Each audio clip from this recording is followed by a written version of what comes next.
Nākamie jautājumi? Es varbūt nesapratu Štokenberga kunga domu, bet mani pārsteidza viņa izteiciens, ka mums nevajadzētu nākošās Saeimas laikā runāt par gāzi, ka tur mēs neko nevaram mainīt, runāsim par atjaunojumiem resursiem. Ņemot vērā, ka mūsu ekonomikai nav paredzams ļoti straušs enerģijas pieprasījums, mēs nevaram runāt par atjaunojamo izmantošanas palielināšanu. Šī palielināšana var būt vienīgi uz fosilo resursu samazinājuma rēķina. Un tas ir ļoti svarīgs jautājums. Kas bija ar to domāts? Jautājums ir patiesībā arī saskana ar jautājumu no zāles. Mēs tikko prezentācijā redzējām, ka Eurostat ziņojumu, ka Latvijā joprojām strauji pieauga atkarība no importa energoresursiem. Jautājums ir, kādēļ nepieciešama TEC 2 otrās kārtas 400 megavatu jauna stacijas būvēšana un vēl domāt par 400 megavatu ogļu elektrostaciju Kurzemē. Kā tas saskan, teiksim, ar šo energodrošību un atkarības pieaugumu? Štokenberga kungs sāk un pārējie turpina. Diemžēl es atvainojos, Viganta kungs, bet mums ir iedotas dažas sekundes, lai atbildētu. Tas, ko es pateicu attiecībā uz gāzi, ir, ka, manuprāt, nākamās Saeimas, proti 4 gadu laikā, mums nebūs nekādu jaunu gāzes projektu. Tas ir tas, vajadzētu aizmirst kaut kādus sapņus par atzaru no Nord Streama vai sašķirinātās gāzes terminālu. Nekā tāda nebūs. Labi, jautājums par TEC 2 un Liepāju. Jā, tagad par TEC 2. Kas bija par Liepāju, es atvainojos? Tas pats? Darīt, nedarīt. Okay. Ja mēs runājam par TEC 2, tā vienkāršā tirgus ekonomika ir tāda, ka ja jūs mēģināt dabūt sev labāku cenu tirgu, tad jums ir pašam kaut kādas rezerves.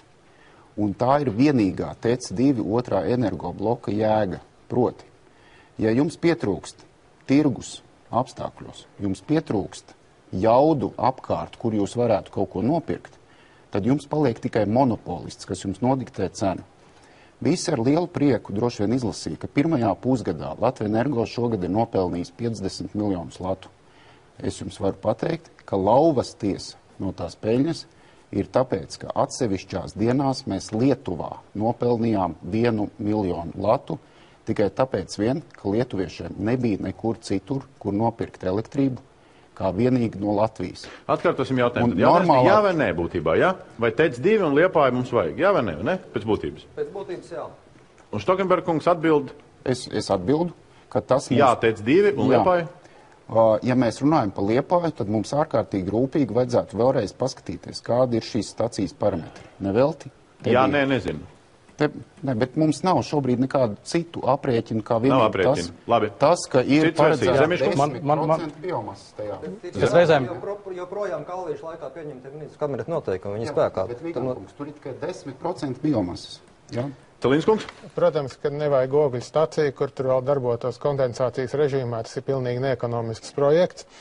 Attiecībā par TEC 2 es jau teicu, ka ir nepieciešams mums veidot šķeldes koģenerācijas staciju Rīgas pilsētā, līdz ar to arī TEC 2 projekts nav nepieciešams un būs absolūti bīstam tas, ka viņi dabūs vēl tagad nepieciešamās jaudas, lai uz neierobežotu laiku saņemtu atbalstu augstu efektīvai koģenerācijai. Tā kā versija, ka jūs tā kā mēģināt viņu apturēt, vai ne? Jā, protams. Jā, Strasdkungs? Tas ir pavisam dīvaini, tas lobisms, ko varēja redzēt, vai ne, un Kampara kungam visur uzstājoties, visās atjaunojumu enerģiju resursu sapulcēs, vai ne, un kad viņš tā šausmīgi domā par to, vai TEC 2 tagad parakstīt līgumu vai neparakstīt, vai ne, tā bija tāda jauka epopeja, un beigās, tad izdomāja, ka tomēr parakstīt, kas ir pilnīgā pretrunā ar Latvijas enerģijas neatkarības ideju ar tiem mērķiem. Tā jūs piedāvājums? Tagad ir līgums noslēgts, es nezinu, kā tur juridiski tagad ir, vai ne? Par Liepāju?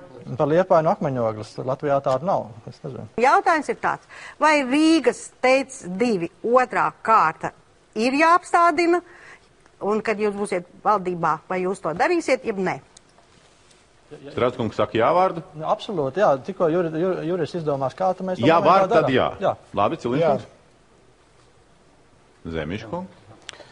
Jā, mēs, protams, ļoti strauji attīstīsim Kurzemes loku, Kurzemes vēja projektu. TEC 2, jā vai ne? TEC 2, šobrīd ņemot vērā to, ka līgumi ir noslēgti, investīcijas ir apturēt šādu tipu projektu, es domāju, ka tā būtu kaitniecība. Tajā pašā laikā ir jāsaprot, ka Latvijā tomēr veidosies šī enerģētiskās bāzes jaudas. Vairs nevar jūs versiju. Paldies. Es uzskatu, ka vilciens ir aizgājis. Nē, ja drīkst paskaidrot. 2 iemesli. Pirmais. TEC 2 otrais energobloks nepatērē vairāk gāzes, kā līdz šim patērēja. Vienkārši jauda palielinās. Efektīvā jauda ir labāka. Un otrs iemesls. Ja Latvijā pietrūks bāzes jaudu, tad jūs uzņēmēji maksāsiet tirgu nevis 42 eiro par megavatstundu, bet vairāk nekā 100. Paldies par pamatojumu. Šobrīd nē. Šobrīd nē? Nu, es gribētu teikt, es nezinu, jo tur ir vajadzīgi nopietni aprēķini un nopietni tālajoši secinājumi, lai pateikt, mums nevajag vai jā, mums vajag. Paldies! Dzīsim tempu uz priekšu. Iesim pie nākamā jautājuma, kas ir zem nosaukuma energomonopoli un liberalizācija. Jautājums, kādai jābūt ir jūsuprāt Latvijas politikai šajos te virzienies attiecībā, primāri uz mūsu lielākajām kompānijām vai mūsu vai Latvijā strādājošajām, attiecībā uz viņu statusu, attiecībā uz liberalizācijas procesu ātrumu. Un droši vien, ka te kontekstā varētu būt arī jautājums uzņēmumu un viņu monopolu loma un tarifu šajos uzņēmumos.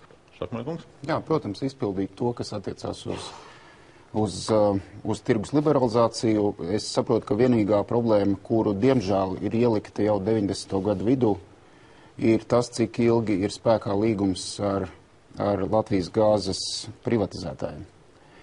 Bet tas ir obligāti jāatdala, tie tīkli ir jāatdala kaut vai viena iemesla dēļ. Mēs tikko daudz un plaši runājām par TEC 2.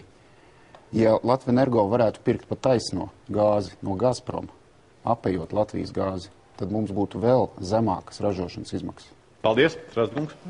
Jā, man liekas, ka Latvijā ir tā dīvaina situācija notikusi, vai ne, ka tāds, dabiskais monopols, vai ne, elektroenerģija tika liberalizēta tā īsā laikā, vai ne, cik atceros, līdz 7. gadam, 5. 7. gads, un tas notika tā diezgan raiti un ātri. Un tagad, ja mēs runājam par to, kas nav dabiskais monopols, kas ir gāze, un ar to mēs kavējamies. Tas ir jautājums, kāpēc? Kāpēc mēs to nedaram? Kaut kā Eiropas direktīva, vai ne, mēs atkal mēģinām to darīt pēc iespējas vēlu, vai ne? Es domāju, ka mums nav pamata ar to kavēties.